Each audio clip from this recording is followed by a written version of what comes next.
Hi, Hello, I'm Sophia. and I'm Krista, and we're your valedictorians for this afternoon.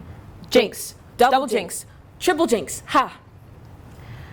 Anyways, we're here on behalf of the graduating class of 2023 to help say goodbye to this chapter in our lives as we turn to a new adventure.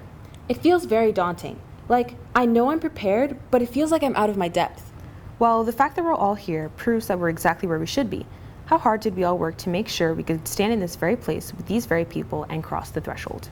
How many mountains did we climb, tunnel through, or move entirely in order to find ourselves right here, earning this distinction in the presence of friends and family? And how could we have done it without the staff that showed us how? The people in the building who made sure we had a clean environment to work, the resources to succeed, and the support to keep going.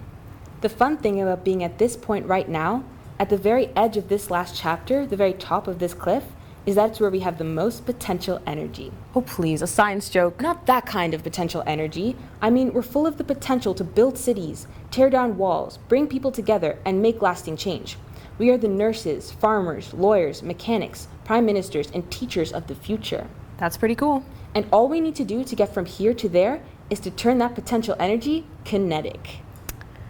Anyways, I understand what you're getting at, but before we jump right into the future, don't you think it's important that we pay a little attention to the past? No? Seriously, Sophia, there are things that helped shape us, but not necessarily in a good way. Are you talking about COVID! No! Yes! It's overdone! It's our history. History shapes the future, whether we like it or not, and it's our job to acknowledge the good as well as the bad. Let's go then.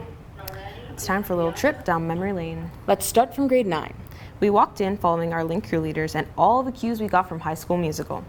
We were excited to make new friends and tackle our new big kid responsibilities, but then, in semester 2 of our grade 9 year, we were told we'd get an extra week of March break. Yay, right? Wrong, we never came back.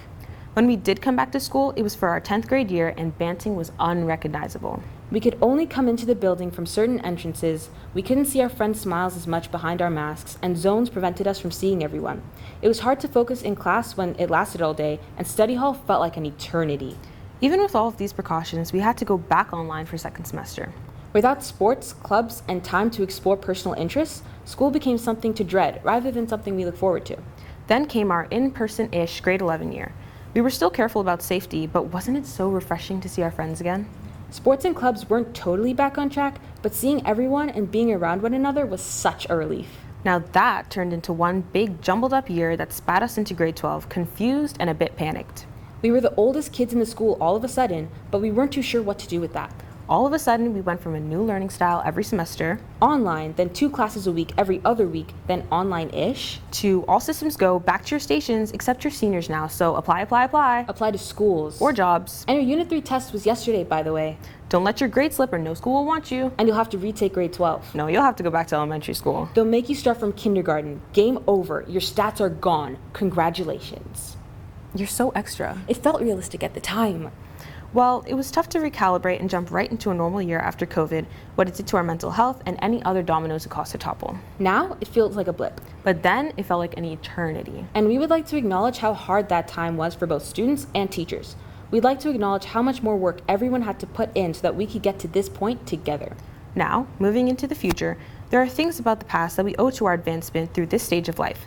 Things we're sad to see put behind us. But think about what's waiting for you where you're going.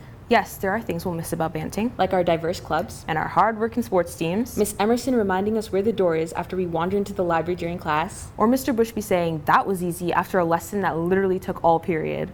We'll miss Miss Dewar's Bob Ross Crocs and Mr. Runnels' antics. But there are things to look forward to as we say goodbye to the people who helped mold us during some of the most formative years of our lives. We can look forward to space. We can look forward to new responsibility. New friends. And new mistakes.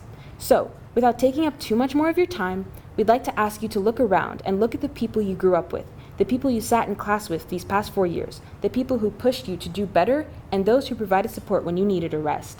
Look around and see the people whose stories you might not know, but who took a different path to get to this place where we all stand, to get to sit in those bleachers, let out a big breath, and say, "Don't say it. We made it!"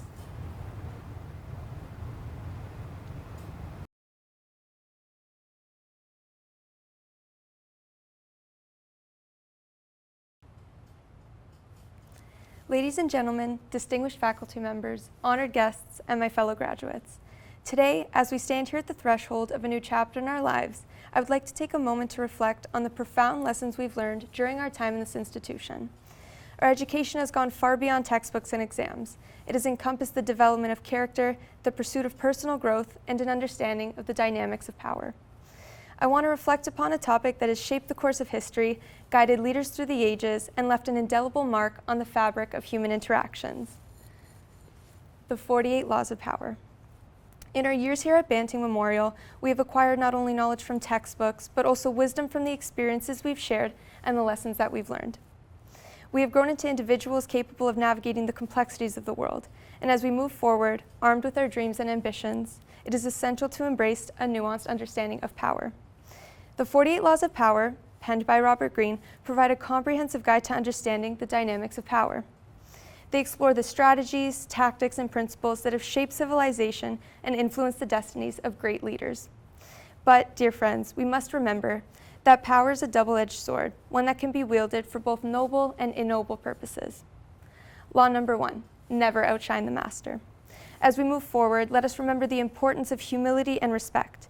It reminds us to be aware of the delicate balance of power and to exercise caution when challenging authority. But let us remember that power, when used responsibly, can bring about positive change. Therefore, we must strive to not only excel individually, but also to uplift those around us, empowering them to unlock their potential. Law number 3, conceal your intentions. In a world filled with noise and distractions, the power of mystery and strategic planning can help us achieve our goals. Let us be mindful of the information we share and the impact our words and actions can have on our personal and professional endeavors. Law number 5, so much depends on reputation. Guard it with your life. In an era of social media and interconnectedness, our reputation precedes us. Let us strive to cultivate a reputation built on integrity, authenticity, and compassion.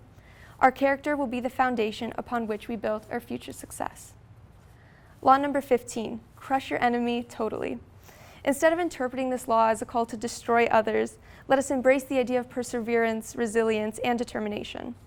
In our pursuit of success, let us remain focused and committed, never allowing setbacks to deter us from our goals. Law number 28, enter action with boldness. Now is time to embrace change, to take risks, and to challenge ourselves beyond our comfort zones. Let us seize the opportunities that come our way with courage and conviction, knowing that greatness lies just beyond the boundaries of familiarity.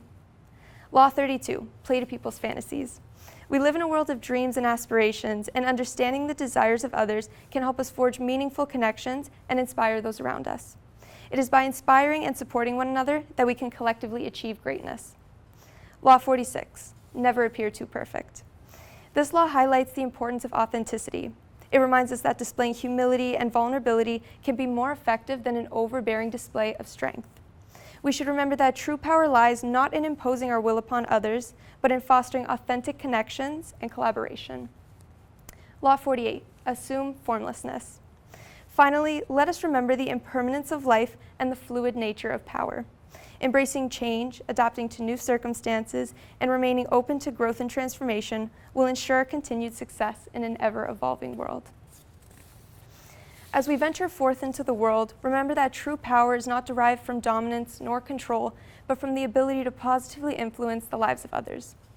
Each one of us possesses unique talents, perspectives, and strengths that, when combined, have the power to shape the world for the better. Let us embody the spirit of the 48 Laws of Power in a way that upholds the principles of integrity, fairness, and compassion. Together, we can make a difference and rewrite the narrative of power. Let us use our education, our skills, and our drive to build a future where power is wielded with wisdom, justice, and empathy.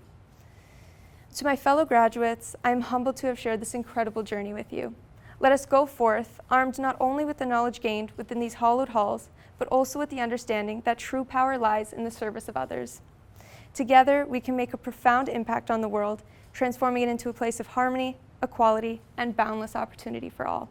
Thank you, and congratulations to the Banting Memorial Class of 2023.